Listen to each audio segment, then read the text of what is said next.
ପ୍ରତ୍ୟେକ ମାସରେ ଦ୍ୱାଦଶ ରାଶିଚକ୍ରରେ ପରିଭ୍ରମଣ କରୁଥିବା ଗ୍ରହ ନକ୍ଷତ୍ରମାନଙ୍କର ସ୍ଥିତିରେ ପରିବର୍ତ୍ତନ ଘଟିଥାଏ।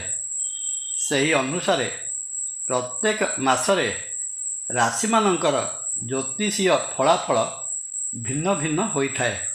ସେହି କ୍ରମରେ ଆଜି ଜାଣିବା ଜୁଲାଇ ମାସ ପାଇଁ କନ୍ୟା ରାଶିର ମାସିକ ରାଶିଫଳ କିପରି ରହିବ। ଜୟ ଜଗନ୍ନାଥ।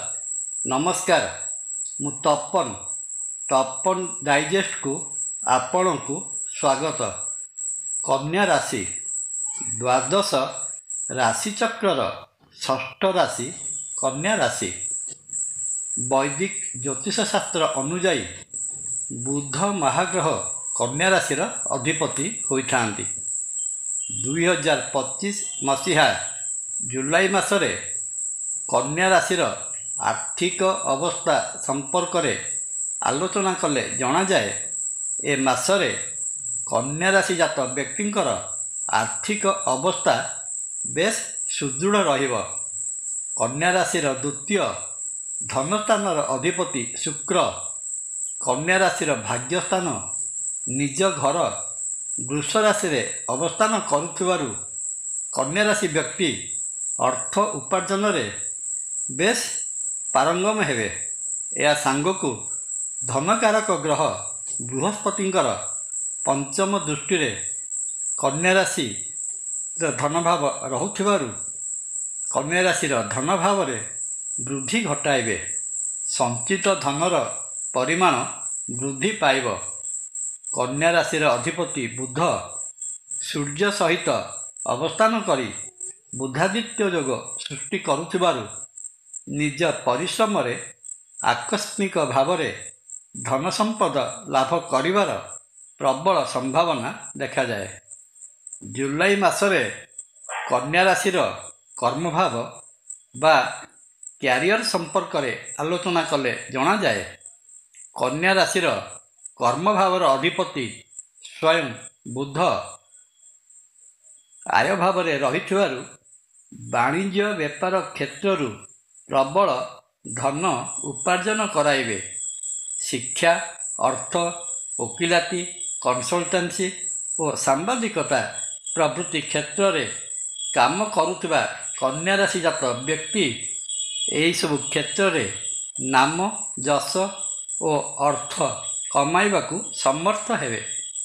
ଜୁଲାଇ ମାସ 15 ତାରିଖ ପରେ ସୂର୍ଯ୍ୟ କର୍କଟ ରାଶିରେ ପ୍ରବେଶ କଲେ ସରକାରୀ ସ୍ତରରେ ଚାକିରି କରୁଥିବା ବ୍ୟକ୍ତି ବିଶେଷ ଲାଭବାନ ହେବେ।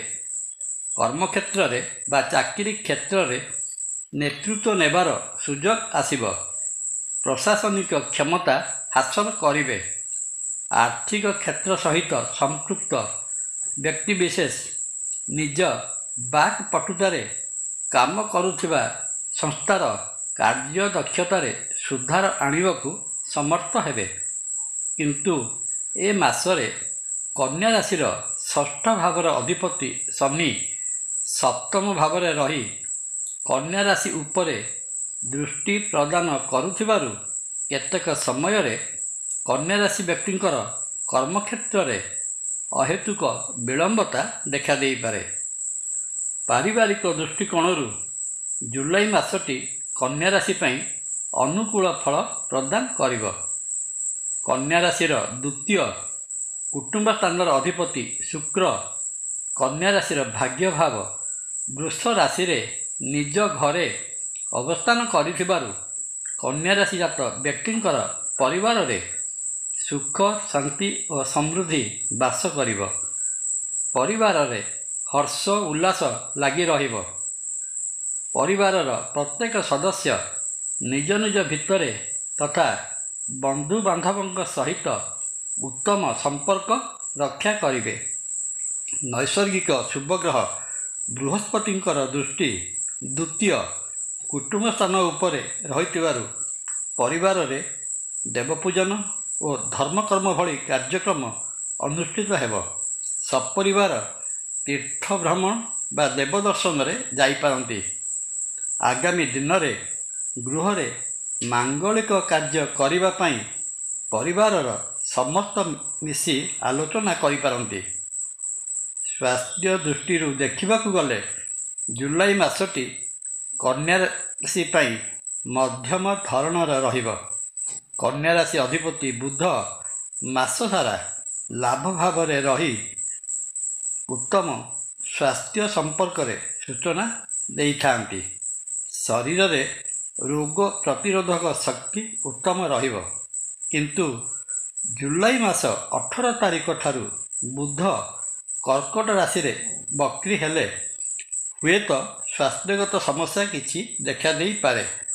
କାରଣ ଶନି ସପ୍ତମ ଭାବ ମୀନ ରାଶିରେ ରହି କନ୍ୟା ରାଶି ଉପରେ ଦୃଷ୍ଟି ପ୍ରଦାନ କରୁଥିବାରୁ ଶରୀରରେ ବାୟୁ ବିକାର, ଡାଇବେଟିକ୍ ଓ ସ୍ନାୟୁତନ୍ତ୍ର ଉପରେ ପ୍ରଭାବ ପକାଇବାକୁ ଚେଷ୍ଟା କରିବେ। କିନ୍ତୁ ରୋଗରୁ ଆରୋଗ୍ୟ ପ୍ରଦାନକାରୀ ଗ୍ରହ ସୂର୍ଯ୍ୟ ଏହିସବୁ ସମସ୍ୟାର ସମାଧାନ କରିବାରେ ସମର୍ଥ ହେବେ। ପ୍ରେମ ଓ ପରିଣୟ ଦୃଷ୍ଟିରୁ ଜୁଲାଇ ମାସଟି କନ୍ୟା ରାଶି ପାଇଁ ବଡ଼ ବିଚିତ୍ର ପ୍ରକାରର ରହିବ।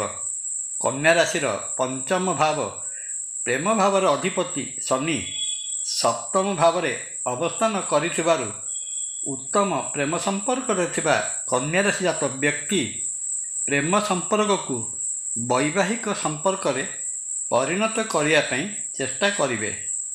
କିନ୍ତୁ ଟାଇମ୍ ପାସ୍ ପାଇଁ ପ୍ରେମ କରୁଥିବା ବ୍ୟକ୍ତି ମାନଙ୍କର ଆଶା ନିରାଶାରେ ପରିଣତ ହେବ।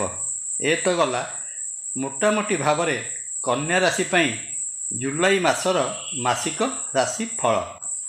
ମାସଟିରେ ରହିଥିବା ଅଶୁଭତ୍ୱକୁ ଦୂର କରି ଶୁଭ ଫଳ ପାଇବା ନିମନ୍ତେ କନ୍ୟା ରାଶି ଜାତ ବ୍ୟକ୍ତି ପ୍ରତ୍ୟହ ବିଷ୍ଣୁ ସହସ୍ରନାମ ଶ୍ରଦ୍ଧା ଓ ଭକ୍ତି ସହିତ ପାଠ କରନ୍ତୁ।